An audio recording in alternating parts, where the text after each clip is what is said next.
Fala aí, galera.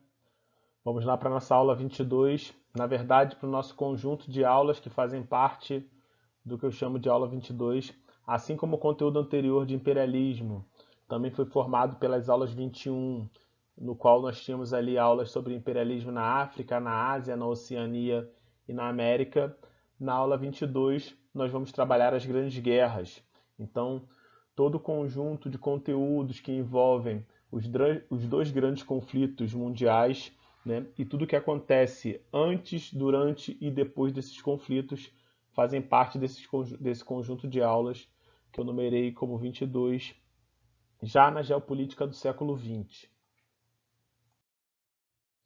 Então, para a gente começar, a ideia de guerra mundial, o que significa, já que dentro da geopolítica, desde as narrativas do século XV, que é onde nós definimos como marco inicial do nosso conteúdo, várias tensões, confrontos vão acontecer em diferentes partes do mundo. Confrontos no âmbito interno dos países, dos estados-nação, as revoltas, guerras civis, mas nada que se compara ao que nós vamos falar a partir de agora, no século XX, que são denominadas guerras mundiais. Então, para iniciar, guerra mundial, como está colocado aí no slide, é o termo utilizado para se referir a um conflito bélico de grandes proporções envolvendo um grande número de nações e países de distintos continentes. Não necessariamente quer dizer que o mundo inteiro está participando da guerra. Não foi assim nem na primeira nem na segunda, mesmo a segunda tendo uma quantidade muito maior de países que a primeira.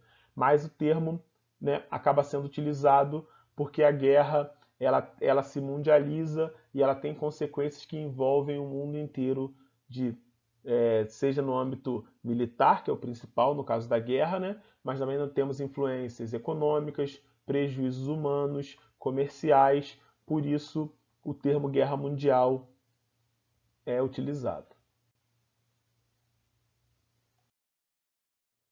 Então, avançando, para ficar mais fácil de entender ainda, quando eu falo de guerra mundial, eu estou me referindo à Primeira Guerra Mundial, ao confronto concentrado entre as duas tríplices, a Tríplice Aliança contra a Tríplice Entente, ou a Segunda Guerra Mundial, que é marcada pelo confronto entre os países que formam os aliados e os países que formam o eixo. Nesse caso aqui do slide, galera, e na maioria das vezes é assim que vocês vão ver em pesquisas, até mesmo no vestibular, é o destaque para as lideranças da guerra. Não quer dizer que apenas esses países participaram, mas que esses países formavam o grupo que liderava, os grupos que lideravam as frentes de batalha e eram oponentes. Uma outra coisa, eu já vi em alguns sites dessa maneira, né, a Guerra Fria sendo tratada como se fosse uma terceira guerra mundial, então a ideia de guerra mundial também se referiria, né, o termo poderia ser usado em Guerra Fria. Discordo totalmente dessa afirmação. Mesmo que vocês encontrem em sites da internet, não considerem isso para o vestibular, porque as bancas não consideram dessa forma.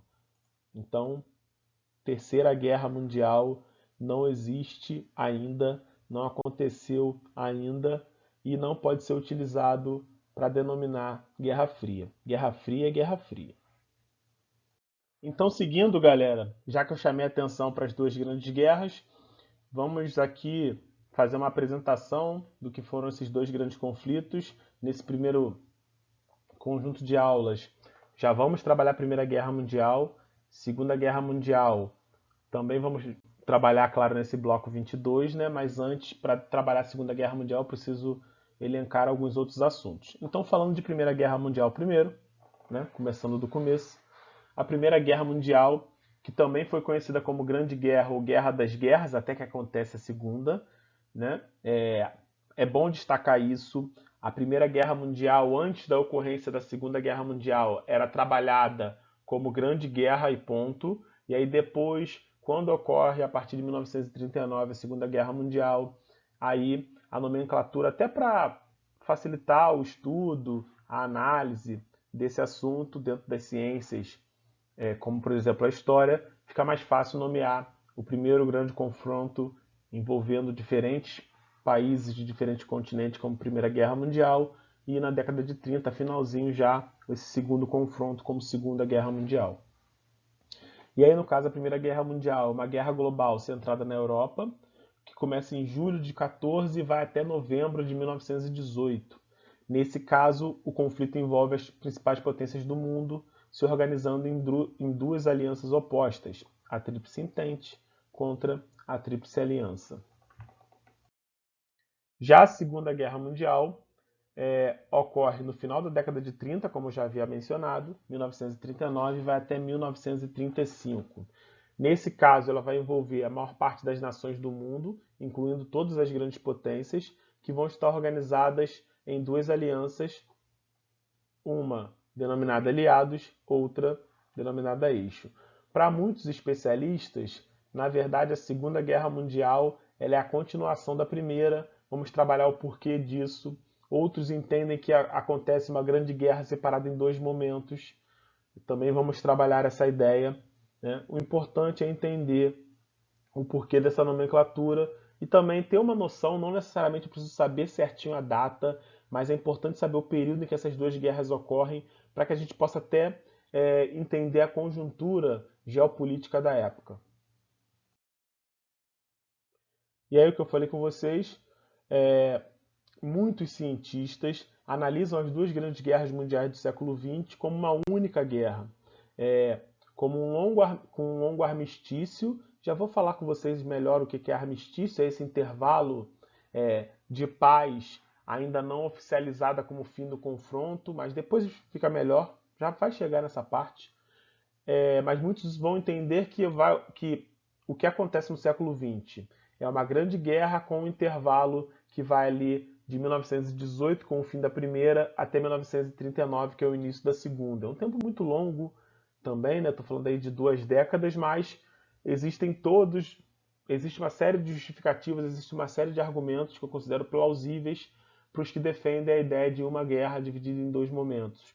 O Churchill, ele tem uma frase muito interessante que vai falar que, ao falar da Segunda Guerra Mundial, ele afirma que a Segunda Guerra Mundial era de fato uma continuação da Primeira. Então, até mesmo o Churchill, nessa frase, ele acaba justificando a ideia desses especialistas, desses historiadores que entendem uma única guerra dividida em dois momentos, que é o que eu vou chamar de Primeira Guerra Mundial e Segunda Guerra Mundial. Tá aí o figuraça do Winston Churchill. Como eu falei com vocês, pessoal, rapidamente elaborei um glossáriozinho de guerra, com alguns termos que são muito utilizados quando se trata do assunto guerras, principalmente ao falar de grandes guerras e conflitos mundiais, que é um conteúdo mais recente. Eu tenho o termo aliança militar, que se refere aí às alianças que os países vão organizar, né, os acordos que os países vão ter uns com os outros, determinando ali quem são os seus parceiros, quem são os seus aliados num confronto ou num possível confronto. Então é quando duas ou mais forças bélicas se unem, né, para promover ou repelir um ataque. E essa aliança é firmada em tempos de paz ou em tempos de guerra, então eu posso ter uma aliança já firmada e que quando uma guerra é deflagrada, essa aliança é ativada, ou quando já tem uma expectativa de guerra bem próxima, ou até mesmo durante a guerra eu posso fazer essa aliança. O segundo termo aí, ADM, que é arma de destruição em massa, que eu estou me referindo aí a uma arma capaz de causar um número elevado de mortos numa única utilização. E aí eu estou falando de armas químicas, armas biológicas, armas nucleares, armas radiológicas. O terceiro se refere ao armistício. E aí, nesse caso, ao falar de armistício, eu estou falando de um acordo formal, segundo o qual as partes envolvidas no conflito concordam em parar de lutar. É importante lembrar o seguinte, no armistício, não necessariamente eu tenho ali o fim da guerra. Tá? No armistício eu tenho uma suspensão e isso pode induzir, isso pode garantir a possibilidade de um tratado de paz. Na verdade, numa guerra, qualquer interrupção dos ataques cria essa expectativa de fim da guerra, da assinatura de um tratado de paz. Beligerante é uma característica muito utilizada, um termo utilizado para falar dos países que estão envolvidos numa guerra, para falar das nações que estão envolvidas numa guerra. Então, eu vou falar aí de países beligerantes, nações beligerantes. É uma característica daquele que se encontra em guerra, né, que está ou que permanece em luta. Outro termo muito utilizado é o termo cessar-fogo, que se refere a uma suspensão temporária das hostilidades durante o conflito armado, da suspensão temporária dos ataques. E aí, como eu falei, no mesmo caso do armistício, quando eu tenho um cessar-fogo, eu crio ali uma expectativa de que a guerra está próxima do seu final. Não garante que está próxima, mas a partir desse momento de cessar-fogo, eu tenho a possibilidade de formalizar um tratado de paz, de ter um acordo diplomático que defina o fim da guerra. Um outro termo, o sexto termo aí listado, é o de crime de guerra, que se refere a toda forma de violação do direito internacional ocorrido em guerras, principalmente no que se refere à violação dos direitos humanos. A guerra, por mais hedionda que seja, por mais abominável que seja, né, é definida a partir de um conjunto de regras. Existem leis de guerra que devem ser respeitadas, né, em tese, devem ser respeitadas. Quando há o descumprimento dessas leis, eu tenho ali um crime de guerra. Um outro termo é o de modus vivendi, que em diplomacia vai estar relacionado a um instrumento para estabelecer um acordo internacional de natureza temporária ou provisória, pretendido, né, a ser substituído por um acordo mais significativo e completo. Então, durante a guerra, nem sempre existe a possibilidade de definir um acordo muito mais concreto, muito mais bem elaborado. Então, antes disso acontecer, eu tenho ali um modus vivendi, que seria uma espécie de um armistício, um instrumento de rendição, que busca alcançar esse modus vivendi, que depois vai abrir espaço para a assinatura de um termo mais significativo, que seria um tratado.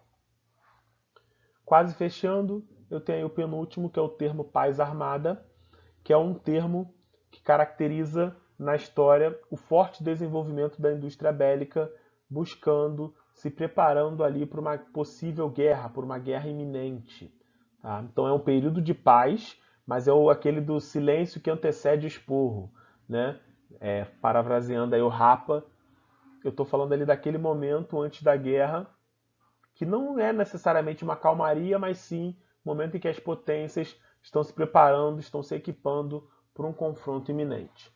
Por último, eu tenho ali o Tratado de Paz, que se refere a um acordo entre duas partes hostis, duas nações, dois países ou dois grupos de países, que tem ali o objetivo de encerrar um conflito armado. Ok? Então é isso. Outro detalhe que eu sempre falo nas minhas aulas é que eu tenho ali, para estruturar, para organizar a minha ideia de guerra, eu tenho um esqueminha que fica mais fácil para a gente entender como essas guerras ocorreram, como essas grandes guerras aconteceram, etapa por etapa. Tudo se inicia com uma tensão ou com um conjunto de tensões, né, que vão criar uma instabilidade, né, que criam essa sensação de guerra iminente, essa possibilidade de guerra iminente. E aí, como está colocado ali, refere-se às principais causas da guerra, ou seja, o que motiva, o que acirra a rivalidade entre os países. E aí eu posso ter rivalidades históricas, interesses por áreas estratégicas, descumprimento de acordos diplomáticos, questões religiosas, nacionalismo, separatismo, entre outros. Esses são os principais. Além disso, se eu já tenho uma tensão, é importante eu saber quem está a meu favor, quem está do meu lado e automaticamente quem está contra mim. Isso tudo vai estar ligado à formação de alianças, que nesse caso são as alianças político-militares que acontecem principalmente antes da guerra. Sempre importante lembrar que toda aliança militar também é uma aliança política. Ninguém vai colocar os seus soldados, a sua população na guerra apenas por ideologia. Sempre vão existir outros interesses em troca. Outro ponto importante é estar preparado para o confronto, e aí eu estou falando da corrida armamentista. Como está colocado aqui, é o movimento interno de preparação para a guerra, que vai desde o fomento à indústria bélica até o aumento do contingente populacional que tem que passar por um alistamento obrigatório, por um treinamento militar obrigatório. Como está listado aí, ó, a corrida armamentista envolve investimento na indústria bélica, a compra de equipamentos e armas, o alistamento muitas vezes obrigatório, a ideologia da guerra justa, que nesse caso se refere ao conjunto de peças publicitárias que vão tentar mostrar para a população que aquela guerra é justa e que é necessário que essa parcela da população com treinamento militar coloque sua vida em risco em prol de uma causa maior. Então, para isso, é preciso uma série de campanhas publicitárias que estimulem esse movimento. Completando essa ideia, o estímulo ao patriotismo e ao nacionalismo. Por esses mesmos motivos que eu falei anteriormente, no caso da ideologia da guerra justa.